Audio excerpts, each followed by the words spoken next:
Picture this. It is the coldest hour of the night, somewhere around 3 a.m. The fire has died to embers. The walls of the cabin creak under the weight of frost.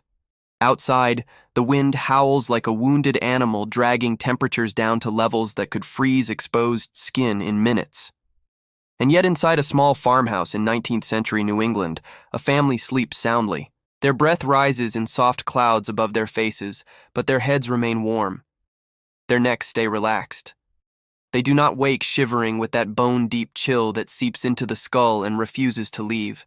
Now ask yourself this. When was the last time you woke up in winter with a cold head? That creeping, icy sensation around your temples and ears, that stiffness in your neck that no amount of blankets seems to fix.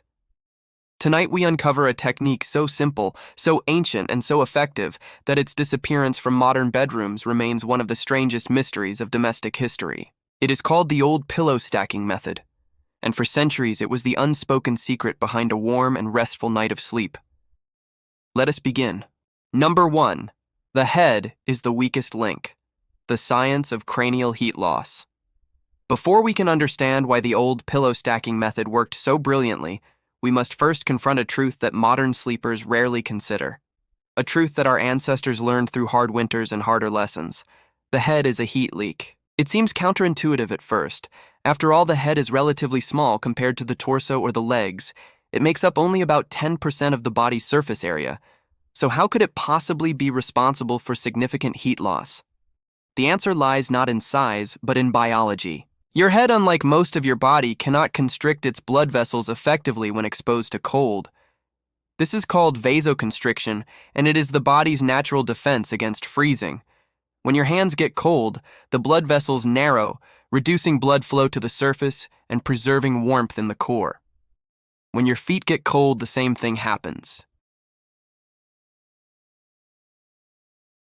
Studies have shown that in cold environments, an uncovered head can account for up to 30 to 40% of total body heat loss. Not because the head is large, but because it refuses to shut down its blood supply the way your extremities do. And here is the detail that makes this even worse. The neck, sitting just below the head, contains some of the most critical blood vessels in the entire body. The carotid arteries carry warm, oxygenated blood directly to the brain. When these vessels are exposed to cold air, they lose heat rapidly, and that heat loss does not just affect your head. It cools the blood returning to your heart, which then circulates through your entire body. This is why a cold neck often leads to a cold body. This is why soldiers and sailors throughout history prioritized covering their throats above almost everything else. And this is why the old pillow stacking method was never just about the head. It was about creating a thermal seal around the entire upper region where heat escapes most easily. Our ancestors did not have thermometers or medical textbooks, but they understood this principle instinctively. They felt it in their bones every winter night. And they responded not by hoping for the best, but by engineering solutions that addressed the problem directly. The modern sleeper, by contrast, has forgotten this entirely. We lie down with our heads fully exposed to the cold air of the bedroom. We pull blankets up to our chins, but leave our foreheads and temples and ears open to whatever temperature the room decides to offer. And then we wonder why we wake up cold. The head is the weakest link in the chain of warmth, and until we treat it as such, no amount of blankets on the body will ever give us a truly warm night of sleep. Number 2, the single pillow myth. How modern bedding failed your head. Now let us examine the object that sits on nearly every bed in the modern world. The pillow. That soft rectangular cushion that we place under our heads each night without a second thought. Here is a question most people have never considered. What exactly is a modern pillow designed to do? The answer is simple. It is designed for spinal alignment.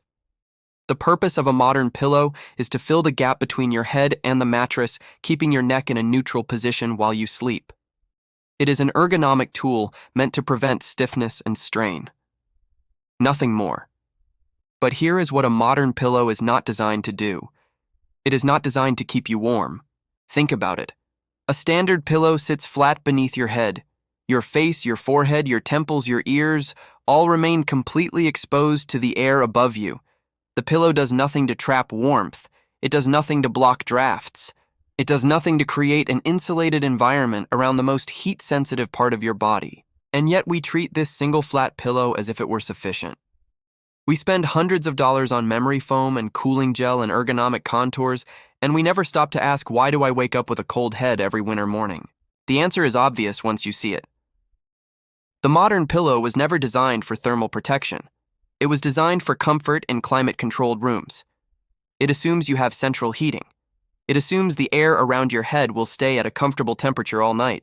It assumes that warmth is someone else's problem. But for most of human history, those assumptions did not exist. Bedrooms were cold, fires died, temperatures dropped, and the pillow had to do more than support the neck. It had to protect the head from freezing. This is where the old pillow stacking method emerged. Not as a luxury, not as a decorative arrangement, but as a functional thermal system built from multiple pillows, positioned strategically around the head and neck to create what our ancestors might have called a warm pocket. They understood that a single pillow was never enough. They understood that warmth required structure. And they built that structure every night with the same care and intention that they used when sealing drafts or stoking fires. We have lost that understanding. We have traded survival engineering for aesthetic simplicity. And the price we pay is measured in cold mornings and restless nights and a vague sense that something about modern sleep is not quite right. The single pillow is a myth, a comfortable myth, but a myth nonetheless. Number 3, the old pillow stacking method, architecture of warmth. So what exactly was the old pillow stacking method? How did it work? And why was it so effective at keeping the head warm through the coldest nights? The answer begins with a shift in thinking. Our ancestors did not see the pillow as a single object. They saw it as a building material, something to be arranged and layered and positioned until it formed a structure around the head. A structure with walls and barriers and pockets of trapped air. The basic configuration worked like this. First, a firm base pillow was placed flat beneath the head. This served the same purpose as a modern pillow, providing support for the neck and keeping the spine aligned. But this was only the foundation.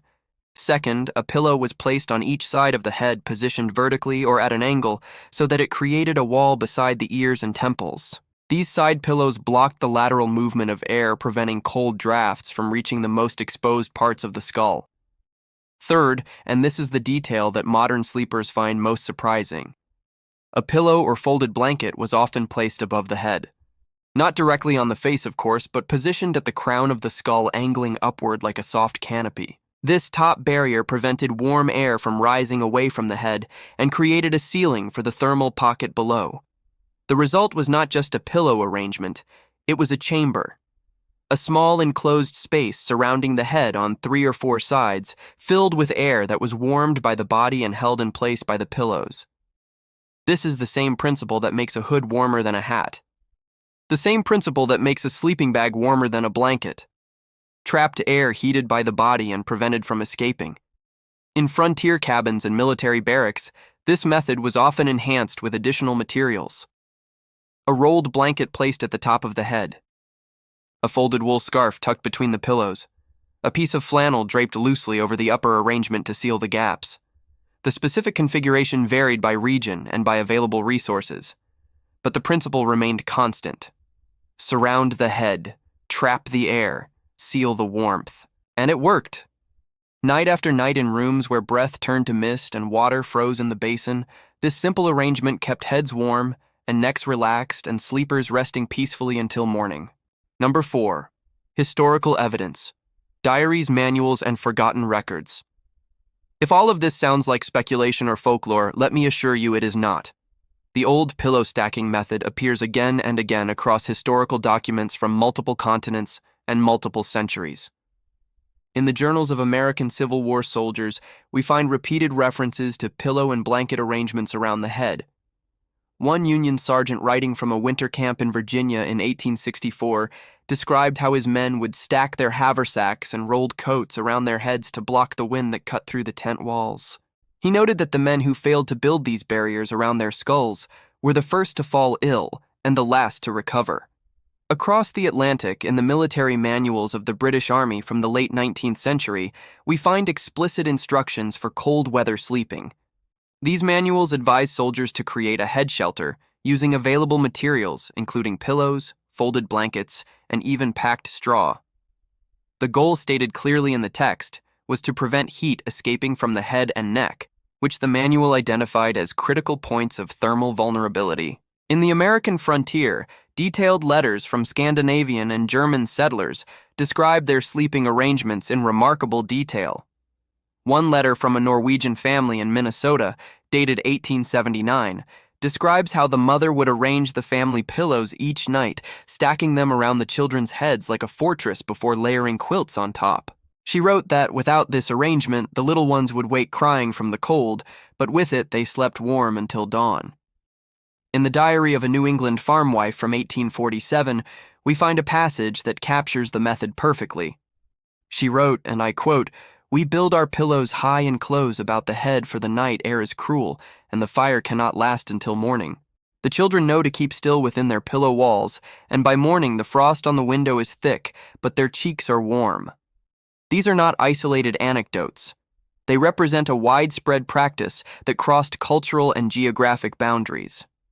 From the frozen steppes of Russia to the windswept prairies of the American Midwest, people independently discovered the same solution to the same problem. The head must be sheltered. The warmth must be trapped. And the pillow is the tool that makes it possible. Number 5. The physics of the pillow stack. Why trapped air beats thick fabric. Now let us examine the science behind the pillow stacking method. Because once you understand the physics, you will never look at your pillow arrangement the same way again. The key principle is this. Air is one of the best insulators known to science. Not moving air, which carries heat away through convection, but still air. Trapped air. Air that is held in place and prevented from circulating. This is why down jackets are warm. Not because of the feathers themselves, but because of the millions of tiny air pockets trapped between them. This is why double-pane windows insulate better than single-pane. The gap between the glass holds a layer of still air that blocks heat transfer. The same principle applies to the pillow stack. When you surround your head with pillows on multiple sides, you create a chamber filled with air. Your body heat warms that air. And because the pillows block the movement of air currents, that warmth stays in place. It does not rise and escape. It does not drift away on drafts. It remains trapped in the pocket around your head, radiating gently back toward your skin. This is fundamentally different from simply using a thicker pillow or a warmer pillowcase. A thick pillow still leaves your head exposed to the room. The air above your face is free to circulate, carrying your body heat away into the cold. A warm pillowcase may feel pleasant at first, but it does nothing to trap the air around your head. Within minutes, the warmth dissipates, and you are left with the same cold exposure as before. But a properly constructed pillow stack changes the equation entirely. It transforms the space around your head from an open environment subject to the temperature of the room into a closed microclimate controlled by your own body heat.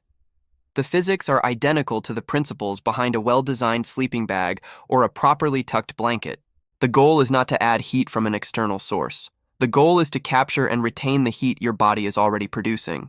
And the head produces a great deal of heat, more than most people realize. A warm scalp can radiate enough thermal energy to maintain a comfortable temperature inside a small enclosed space all night long.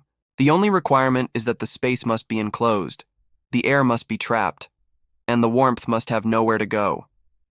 This is what the pillow stack provides. Not luxury, not decoration, but a functional thermal barrier engineered from the simplest materials available. Number 6. The neck, the forgotten gateway of warmth. We have spoken at length about the head, but there is another region equally important and equally neglected by modern sleepers. The neck. The neck is the bridge between the head and the body. It carries the blood supply to the brain. It houses the windpipe and the spinal cord, and it is almost always left completely exposed during sleep. Think about how you sleep tonight. Your blankets probably come up to your chin or perhaps your shoulders. But what about your neck? The front of your throat? The sides where the carotid arteries pulse just beneath the skin? The back where the vertebrae meet the base of the skull? In most modern sleeping arrangements, the neck is a gap, a thermal breach in the system. Warm air escapes upward along the throat. Cold air seeps downward from the exposed head. And the blood flowing through this vulnerable region loses heat with every beat of the heart. Our ancestors understood this vulnerability intimately. This is why traditional nightcaps were designed not just to cover the head, but to extend downward, covering the ears and often tying beneath the chin. The goal was to seal the entire upper region from the hairline to the collar.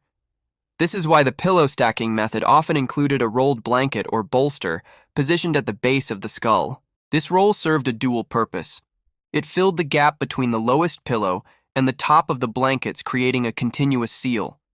And it provided gentle support for the cervical spine, which naturally curves at the back of the neck. In military cold weather manuals, this neck seal was considered essential. Soldiers were instructed to tuck scarves or rolled fabric into the space between their head covering and their coat collar. The manuals warned explicitly that even a small gap at the neck could drain warmth faster than an exposed hand or foot. The lesson for modern sleepers is clear: protecting the head is only half the solution. You must also protect the neck. You must close the gap between the pillow stack and the blankets. You must create a continuous thermal barrier from the crown of the skull to the shoulders. Without this seal, warm air escapes, cold air enters, and the entire system fails. Number 7. Why did we stop? The rise of central heating and the death of thermal wisdom. So here we arrive at the question that has lingered beneath this entire exploration. If the old pillow stacking method was so effective, why did we abandon it? Why do modern bedrooms have single flat pillows instead of carefully constructed thermal barriers? The answer is not complicated, it is simply forgotten. When central heating became widespread in the 20th century, it changed our relationship with indoor temperature. Suddenly, the bedroom was no longer a cold room that had to be survived. It became a climate-controlled environment where comfort was guaranteed by machines. The thermostat replaced the pillow stack. The furnace replaced the fire. And the knowledge that had kept generations warm was no longer necessary for survival. Within a single generation, the old methods began to fade. Children who grew up in heated homes never learned the pillow stacking technique from their parents. The manuals that once taught cold weather sleeping were filed away and forgotten. The diaries that described these methods gathered dust in attics and archives, and in place of thermal engineering, we embraced aesthetic simplicity. Modern interior design taught us that beds should be minimal, one pillow per person, clean lines, uncluttered surfaces. The idea of stacking multiple pillows around the head seemed excessive, unnecessary, even strange. Marketing accelerated this shift. Pillow companies sold us the idea that a single perfect pillow was all we needed. Memory foam, cooling gel, ergonomic contours. They promised comfort. They promised support. They never promised warmth because they assumed warmth would come from somewhere else. And for most people, most of the time, this assumption held true. The heating system worked. The bedroom stayed warm. The single pillow was sufficient. But assumptions are fragile things. They work until they don't.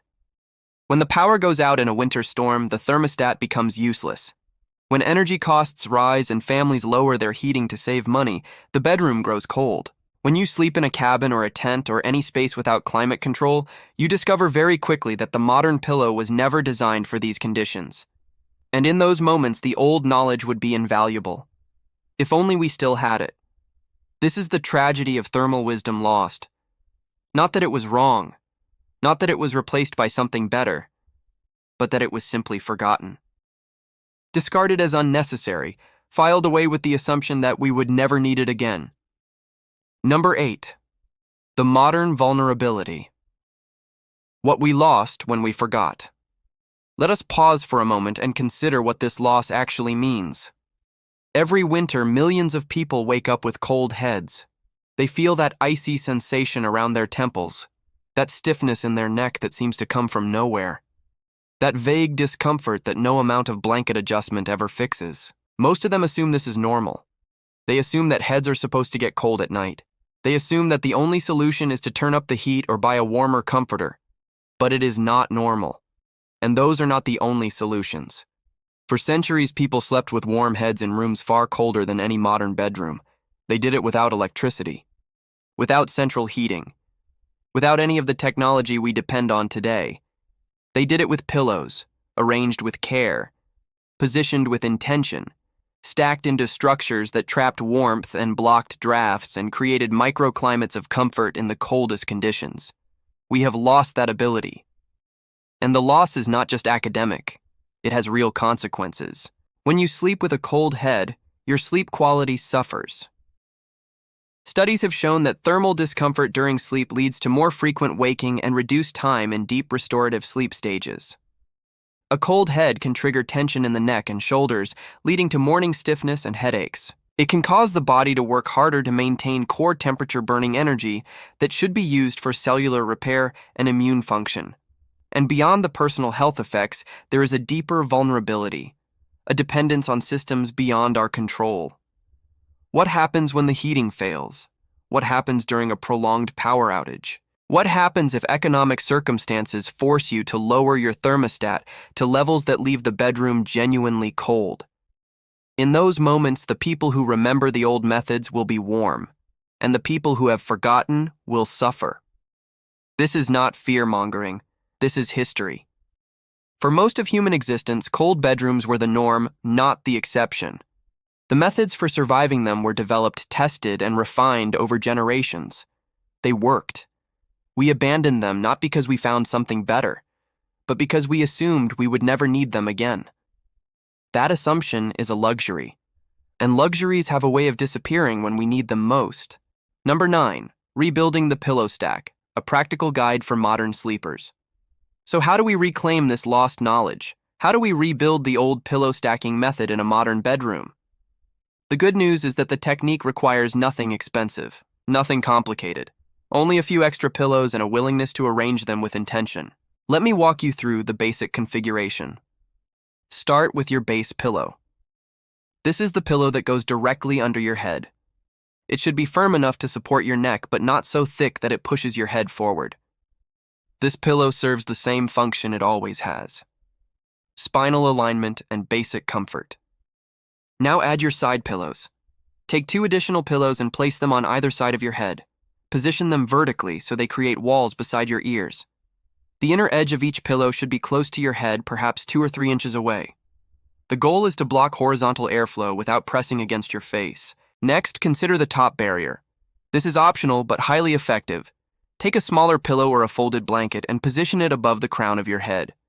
Angle it slightly so it creates a soft canopy without touching your face or restricting your breathing.